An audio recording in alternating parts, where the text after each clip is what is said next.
Greetings, dear ones. I am KRYON of Magnetic Service. And so the message this evening is the same as it was the evening before. And depending upon that which my partner does, which will determine that which is then broadcast as an audio transcription. For I gave it to him last night for the first time so that he would understand. And it would not be a surprise today. And in that there comes a greater understanding and a better wisdom. For the things which we wish to present this evening are new. New to some. But we speak now about a premise that we have not spoken of before. Not in this detail. And one that will then be very, very outstanding to you. Perhaps a bit unbelievable. It is a premise that has to do with physics, but everything to do with you. A premise that has to do with the energy that you sit in now. A few moments ago, when we opened this door, we ask, is the man pretending? And we ask that so that you will have discernment and you will know. For here is a message that will go to the core. Here is a message that is unbelievable to some. And so, because of its nature, we bring you the practical part as well. We fill a little of it with science. A three-dimensional aspect that will anchor that which might sound unbelievable. We present to you that which someday your scientists will see. Some of them are beginning to see it now, not understanding what it could mean, how it works, or what truly is the core. But you can't deny it's there. And in order to do this properly, we will present it in pieces and parts. Here's the premise. That as you open the door to that which is quantum in your science, you are going to discover the first kind of physics that is always benevolent. That is to say, you're about to open a door and look at something which is not linear, which has a bias, the bias of benevolence. Is it possible that there is an actual energy in physics that is biased benevolently? And that doesn't make sense. Because physics is supposed to be absolute. That is to say, there are rules, and then there are rules, and then there are rules. And you want to formalize it, and you used to want to understand that it might be random. We speak about quantum physics as being random. But is it? And if not, why would it be biased benevolently? This is going to sound like science, and it is not all science. We want to give you this information because it ties in with the creative energy that you are experiencing now, dear human being. Difficult to know how to begin. Difficult to know how to explain this in a way that you will actually understand what we are saying. So let us start with this. Your science believes at the moment that quantum physics has to do with the way small particles react. Particles that are so small, they are particles of light, they are molecules of DNA. So small you have to see them under an electron microscope. This is quantum mechanics. And it's only seen there. And now we're going to give you something else to think about. This that you see in the very small also occurs in the very large.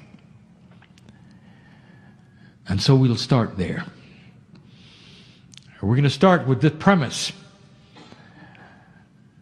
The creation of galaxies. And I have said it before that each galaxy in the universe has its own physics.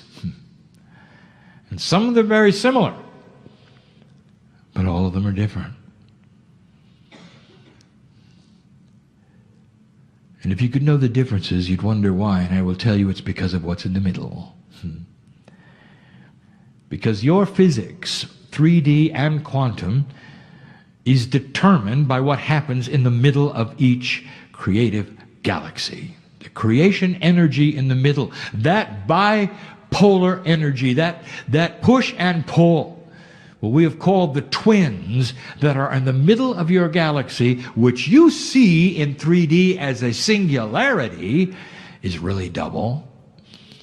It determines your physics. And it's different for every galaxy. Science doesn't know that yet. And we give this to you so that when they discover it, you can say you heard it here. It gives credibility to everything else I'm going to say. Let us start with the astronomer. Dear astronomer, do you believe in God? And the astronomer will think for a moment, and the astronomer will say, I am not one to define divinity. And it's not my science.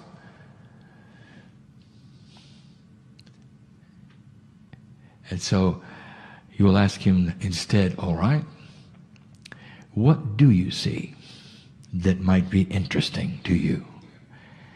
And this is where the astronomer lights up and says, all right, I will tell you what is interesting to all of us. We've discovered something we don't understand.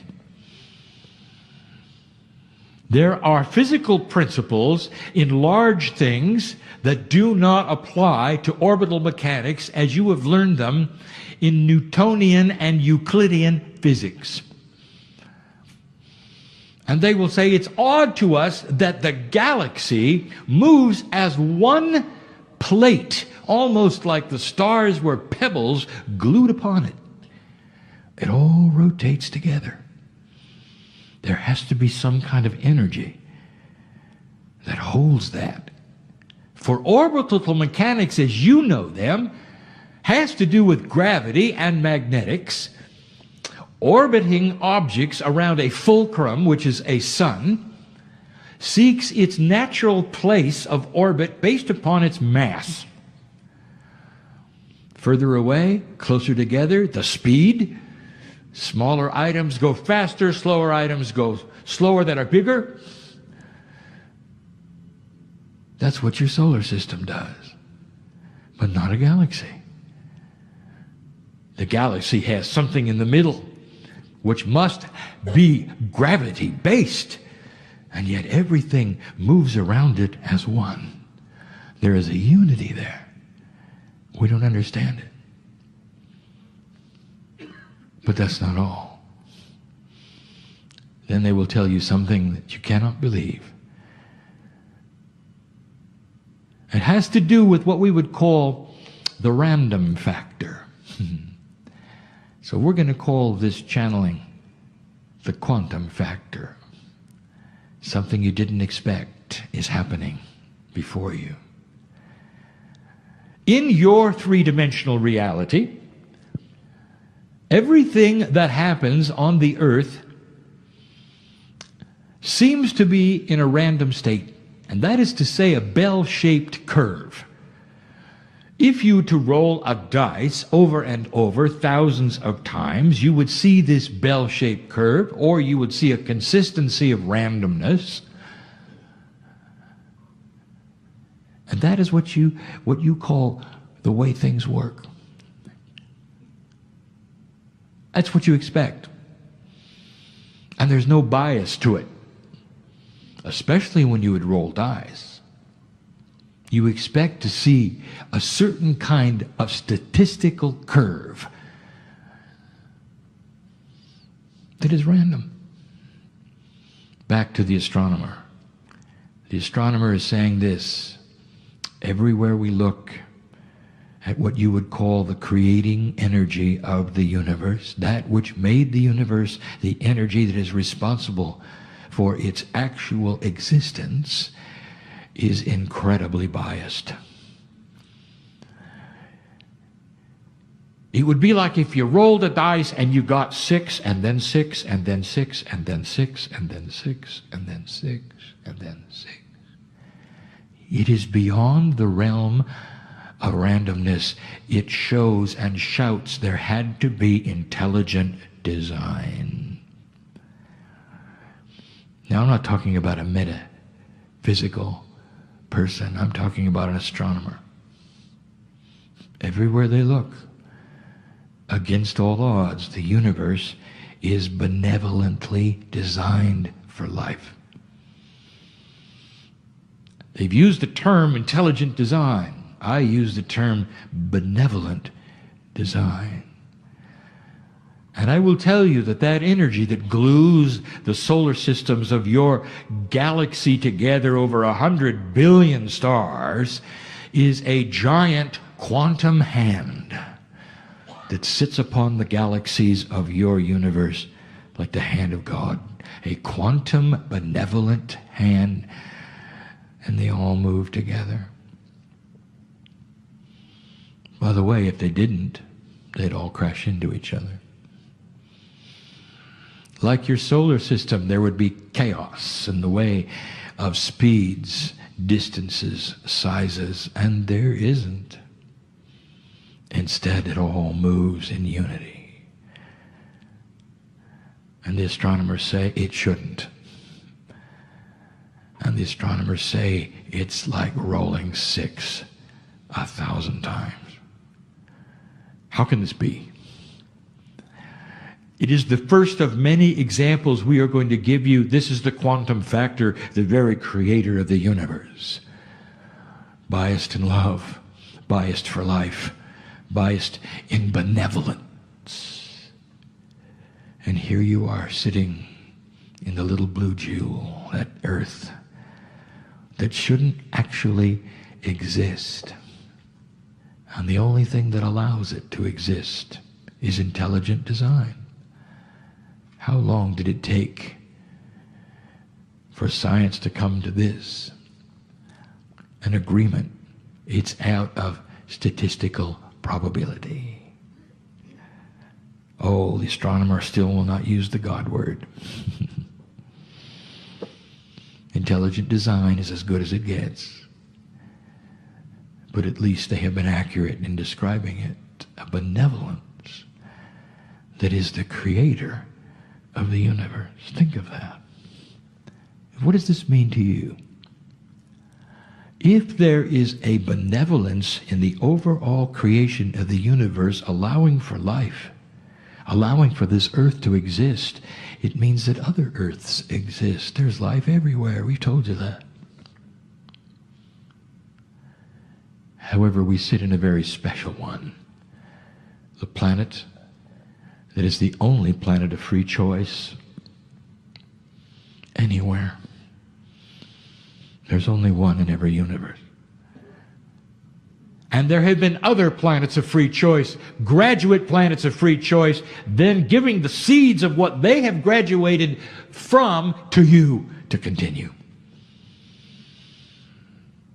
And here you are. The creative energy in you has the wisdom of the ages of your galaxy, not of your earth.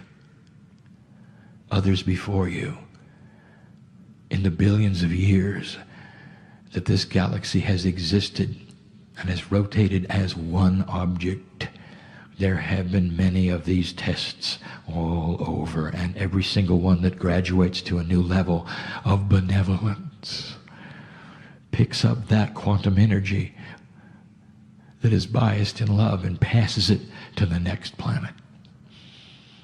It is a long-term deal. And you will do the same. And as you pass this benevolence, it actually shapes the next universe and how intelligent the design will be. It has been around a long time to get to this place where physics can be shown to have an attitude. An attitude of benevolence. That's the big picture. Oh, let's move to a medium one. Let me take you to an experiment over a decade ago. Two men. In Scotland, Scott Strachan, physicist, and a medical doctor, Dr. Todd Ovakaitis, my partner's friend. What a coincidence, they met in this lifetime. Those two men are together. The physicist and the medical doctor come up with something. They are the first team of scientists to develop a controllable quantum event. That is to say, they have an invention that creates quantum energy. They've done it by opposing laser energies out of phase through what we would call a quantum holographic lens. An actual shift of time occurs. And the quantum soup that is in that energy, although it is very small, is controllable. Now, they're not the first humans on the planet to create a quantum energy. They're only the first ones to create a controllable quantum energy. The first human to create a quantum energy was Nikola Tesla. He couldn't control it, but he knew it was there, and he had seen it over and over. But what they did next, and over the last decade, and continuing into the next one, shows the quantum factor. For they then applied this little quantum soup that they had invented to biology. And every time they imbued this energy into a biological test or experiment, they got healing. And what are the odds of that? That you would then develop some kind of an energy on the planet that had never been seen before, and everywhere you put it, good things happen. What are the odds of that? It's like rolling 6 and then 6 and then 6. Are you starting to see a pattern? When this quantum energy is able to be reproduced in other laboratories, there will be those, and there always are, that will try to weaponize it. It'll be the first energy ever discovered that won't allow it. It can't be weaponized because it is benevolent. Imagine a quantum energy that's just simply physics that has an attitude. What does that tell you?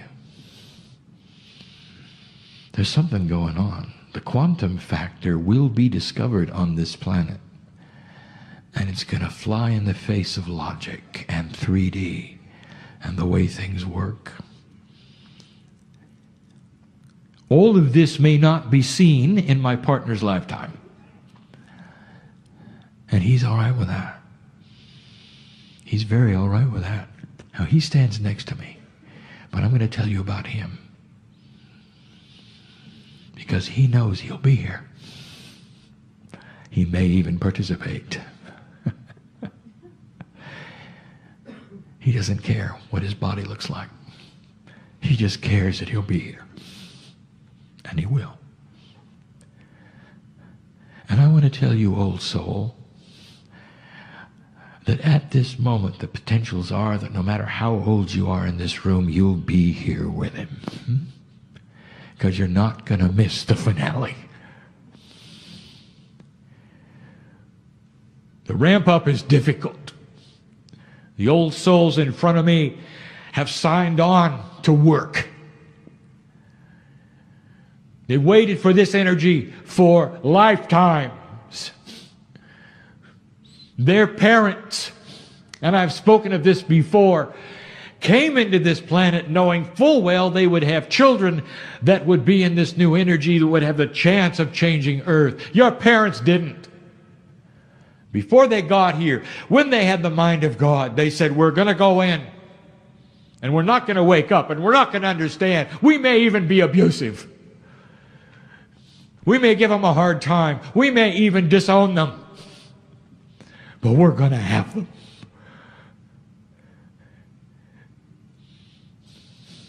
And we hope they forgive us for what we do in an old energy, but this is what we're doing because we have the mind of God before we get to Earth, and we know that they are going to change things. Do you ever think of your parents that way? I have mentioned this now 5 times in channel. I can't mention it too often. There are those here who need to hear it. Do you ever think of your parents in that light? After what they've perhaps done, now, many of you had wonderful parents, and then there are others who don't want to ever talk to them, and some of them are here, and some of them are dead. And I want to tell you that the core soul of all the parents knew of this energy potential. They knew that their job was to have you as a child. Old soul. And this is really going to put time in a circle for you because you stood next to them when they came in. With an agreement, a handshake, a hug. Let's go do it.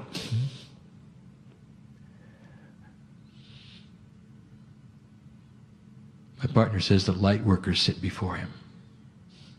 All right, light worker, I want to ask you, if you now know what I know about your parents, who's the light worker? I've said that over and over. It's your parents who went through this in an old energy and perhaps never woke up. And perhaps gave you a real bad time. Well, maybe this is the time to forgive everything and see the core inside them, the mind of God that they had to bring you into this earth in a difficult situation. There are those here who were born on different continents. I know who you are who sit here. Even more difficult there for a parent to say, we're going to have a light worker, an old soul.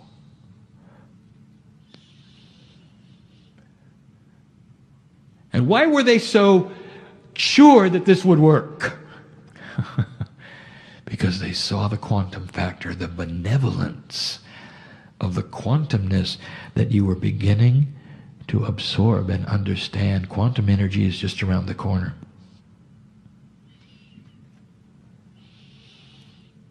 That will be the next largest discovery on the planet. It's been held back from you because it takes a higher vibrating consciousness to create it.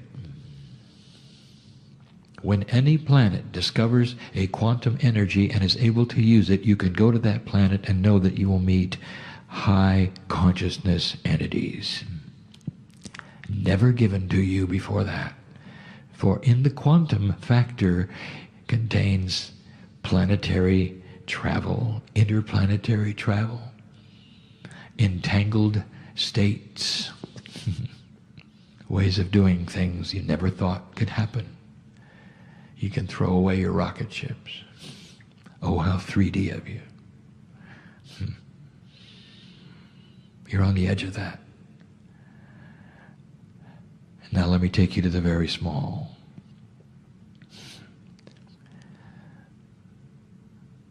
Over a decade ago, Vladimir Papoinin, Russian scientist, used light as an experiment with one molecule of DNA. And he discovered a field around DNA. Light patterned itself into a mathematical equation when DNA was around it. He discovered that DNA had a field, a quantum field. Not only that, it was a quantum field filled somehow with information. How else could it pattern light into a sine wave? A field that is quantum, that is filled with information that came from a quantum biologist, not KRYON. And I follow that up. And I am telling you what DNA is, and it's time for you to know. When the human genome was transcribed, every single chemical in it was seen. The numbers are shocking. For in a molecule so small you cannot see it without an electron microscope, there are 3 billion chemicals in the double helix. The smallest of the small, all of those are quantum. They all qualify. They're small enough. And yet your three-dimensional scientists were looking for patterns. They wanted to know what creates 36,000 genes of the human body. By the way, there's more. I'm using a number of theirs, not mine. And that's all they were interested in. They did not see DNA in a quantum state. They were not looking for that, even though the very size of DNA must yell at that which is logic that it has to be quantum. They were not looking for that. Instead, they counted chemicals. Instead, they looked for codes.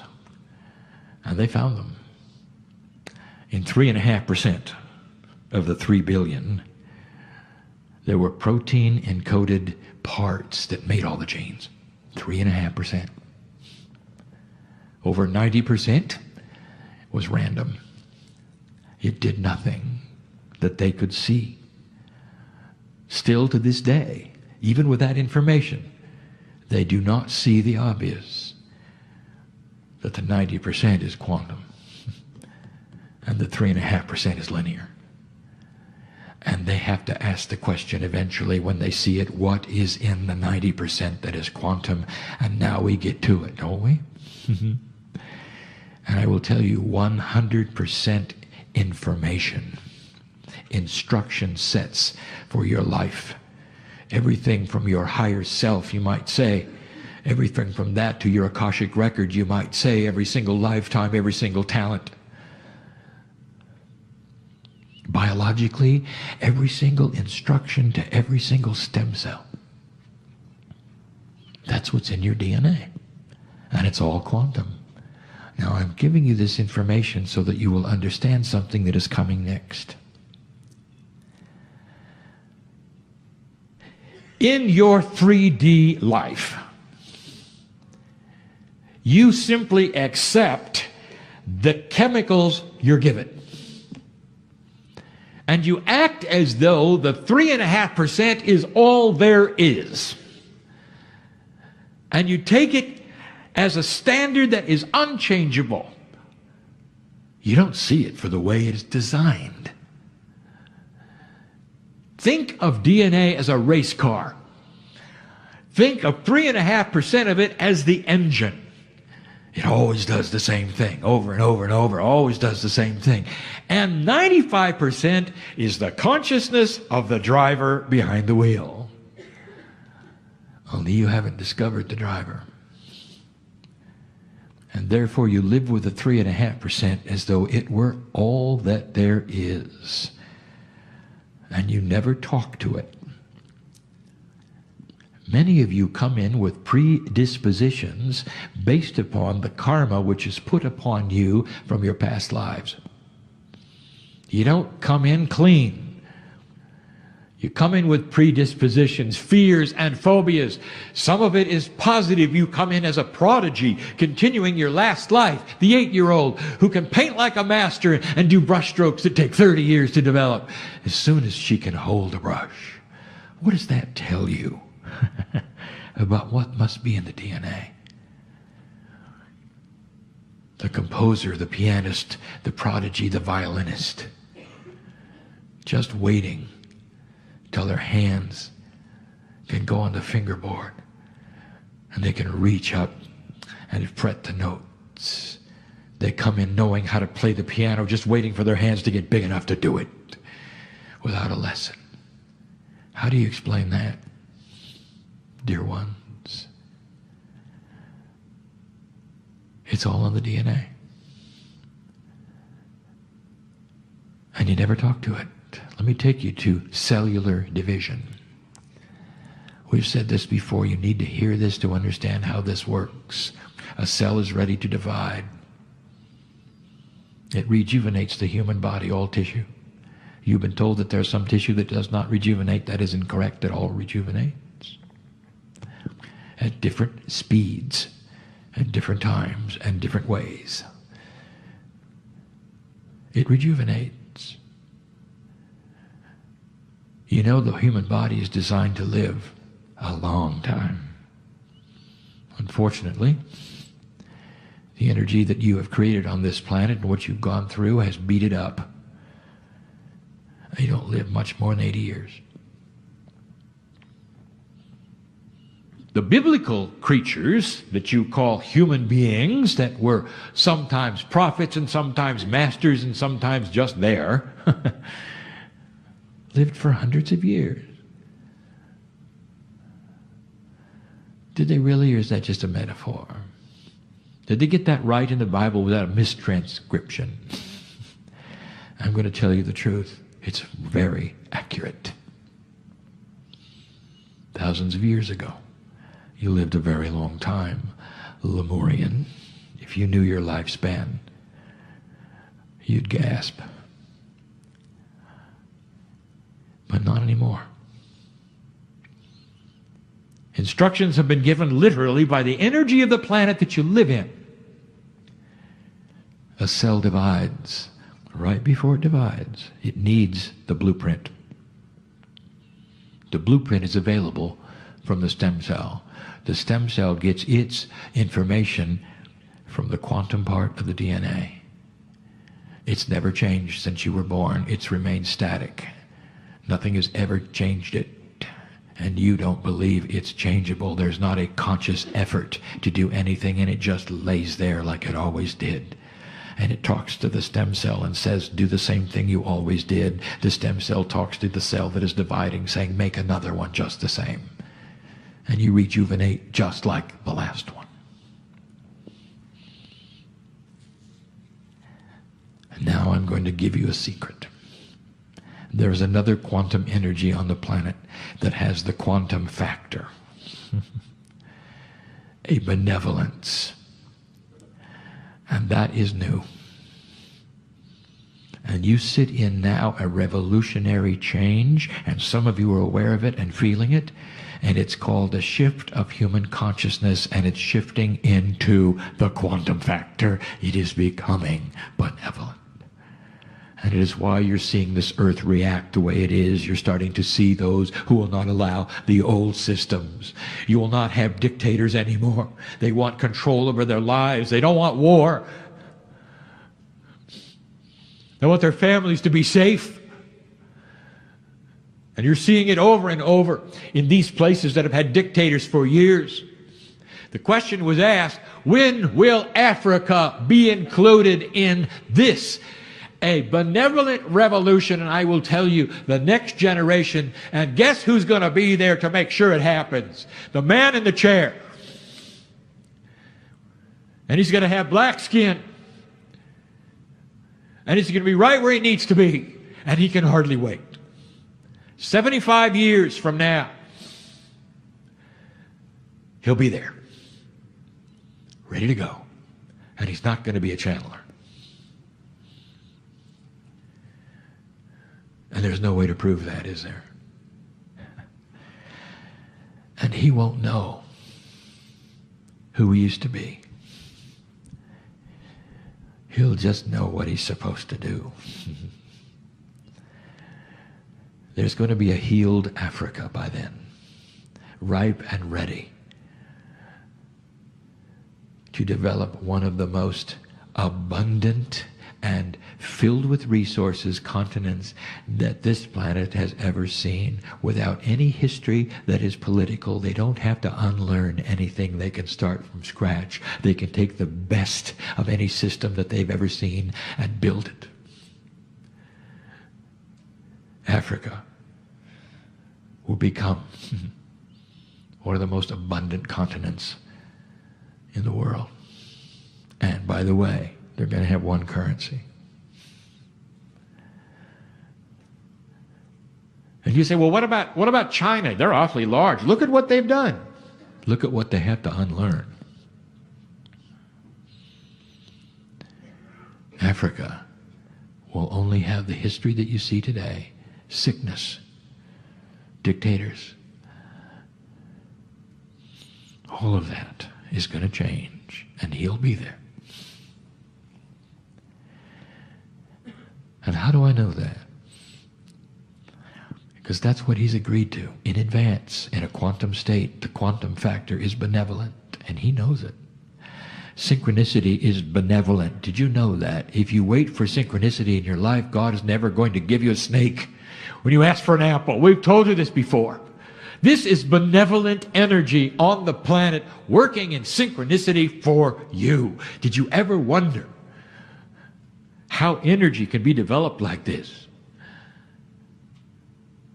And it loves you, and it has an attitude. Here's what you should know. In this shift of human consciousness, you're starting to receive the quantum factor in human consciousness. Human consciousness is starting to have this quantum factor. That is to say, it is becoming benevolent. And that means as you are now able to interface with another field, a field around you called the Merkaba, which is your DNA, you have one confluence of quantumness interfacing another. And I don't know if you know what that means in physics, and I will tell you. And that is this, that what you think, you create. And the first thing you're able to do is rewrite your DNA. How'd you like to live another 100 years? And you give me a 3D answer, and I just heard it here, and your minds are going crazy. I don't want to look that way. It's bad enough what I look like at 90. Oh, 3D of you. Earth won't support it. The population will be too big. Oh, how 3D of you. What if, just what if, you became wiser as well? What if you started to control that which is your population and the use of the Earth's resources? What if you stopped using up the resources of Earth and depended upon the ocean for power, as we've told you? What if you decided to dig a hole and make steam out of the heat that's below your feet instead of building a nuclear reactor? For a nuclear reactor is the world's most expensive steam engine. That's all it is. It makes steam. And there's lots of ways of making steam that will not then hurt one animal or one molecule of air. And it lays there ready for your discovery. And I'll tell you, you're there. You're almost there. You can rewrite your DNA. Now, you're not thinking like I'm thinking, because I'm going to tell you what's in your DNA. It's the consciousness that you have at the moment that actually controls that which you think, your attitude, your human nature. So let's just go for it. There are those in this room that need to hear this. Who is it you won't forgive? Who is it you think has etched into your life something you can never forget, and that you wake up every day with it? I know who's here. Etched into your life.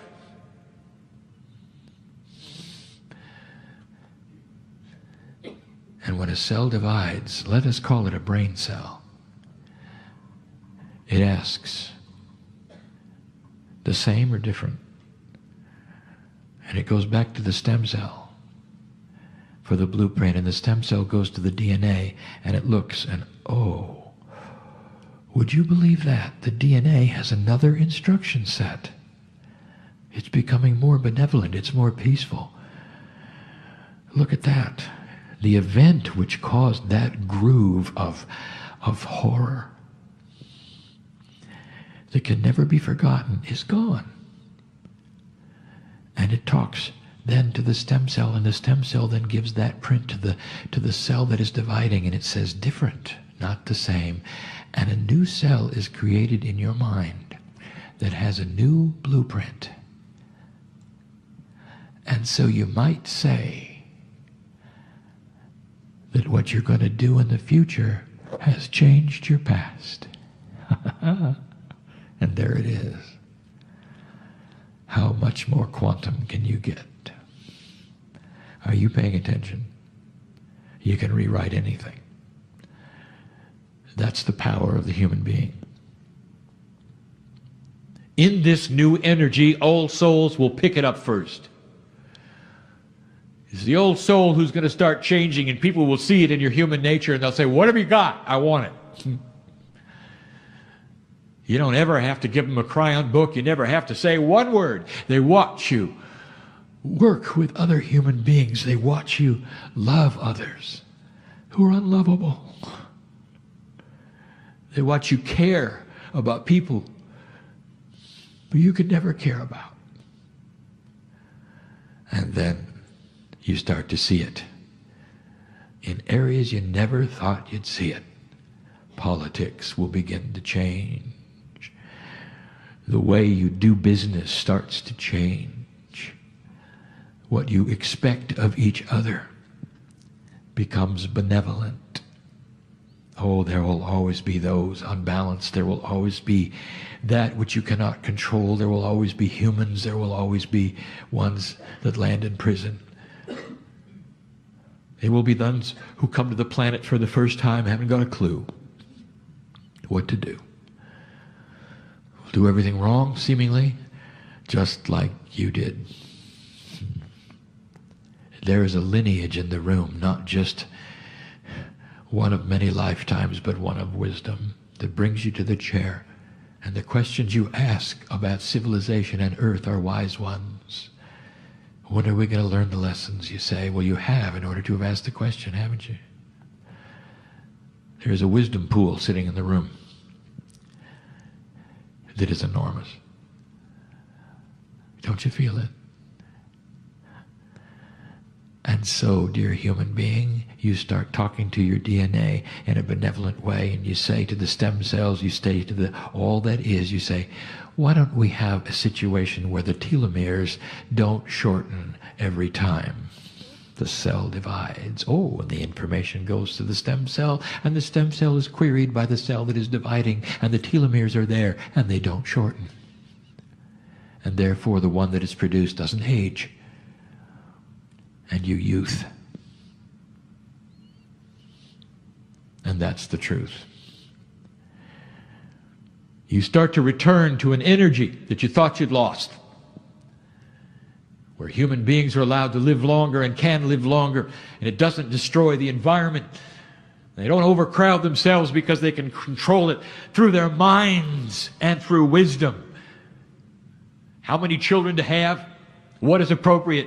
What works in the society? What is beneficial to all?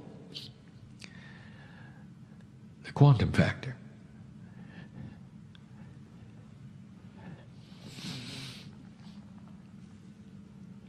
Someday you'll meet them. They're here now. You've got Pleiadian brothers and sisters who live a very, very long time in a graduate situation in a planet that went through the test just like yours and came out with a quantum factor. They have benevolence. They have quantum energy. That's how they get here instantly in return. And they'll never interrupt your free choice, and that's why they don't land and say hello. Instead, they sit and cheer on the sidelines of what you've finally done. You don't know how close you are to changing everything. If you look at the planet over the last 50 years, you have to see it. You've changed human nature. You look at some of these countries that have low consciousness and low dictators and what they're doing, and you can't believe it. And the rest of the world rolls their eyes and say, what is this barbaricness? That's a wise earth that can see who they used to be. Human nature is not static. And now I've given you the secret, old soul in this room. I want you to start using that which is your higher consciousness to talk to your bodies every day. What is it you want to start with? What have you come for? There's healings that need to be done in this room. Will you accept them? Will you accept them? And if there is a resounding yes from those who know what I'm talking about, I want to give you the invitation to imprint right now with all of us permission to change. And get out of that 3D attitude that you can't change anything biologically in your body. Have you ever heard of spontaneous remission? Do you know what that is? That is a human being who has gone into a state where they actually have rewritten the stem cells in their body to the extent that their immune system is able to carry out something that is called apoptosis at 100% virility. And what I mean by that is that there is a process in the human body that will recognize invaders and sick cells and destroy them. They call it cellular suicide. The cell knows it's diseased, and so it stops functioning. Did you know you had that? That is spontaneous remission, only through old energy and eons of unpractice. You've forgotten how. And so you get the cancers, don't you? And all the other things that attach them to your body and grow. Isn't it odd? And we've said this before. Isn't it odd that your body won't even tell you what it's doing? And you've got to go to a guy in a white coat to find out. Isn't it time that stopped? You need to start communication. You need to listen to the intuition. You need to talk to your body every day. Are you okay? What can I do? What would you like?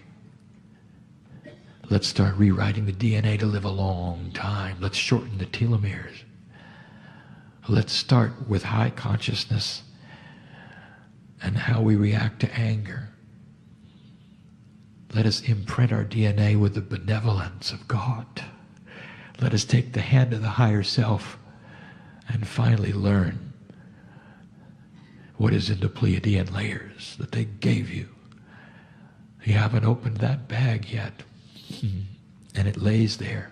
And it's been there for over 100,000 years, waiting for you to discover it. And when you do,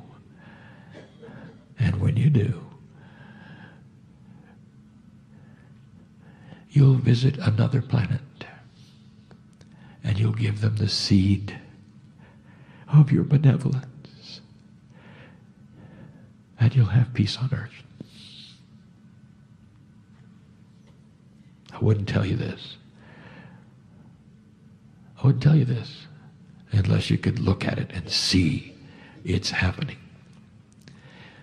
Before we close, dear ones, we'll say this is a slow process. We have seen it before. We've told you before. It happens through generations. It happens through children of the children of the children. It is not anything that you're going to see in a flashbulb experience. There may be some things that move backwards for a while before they move forward, but if you look at all that is together, a slow ship where the rudder of wisdom is steering toward a time when hatred will be something you don't know about. Because quantum energy is benevolent. And that is the truth this day. That is the energy this day. That are the potentials that I see this day. And that is why we bring you this message this day. Go from this place different than you came, knowing more about who you are, what you've done, and what is before you. And I'm KRYON, in this entourage, lover of humanity. And so it is.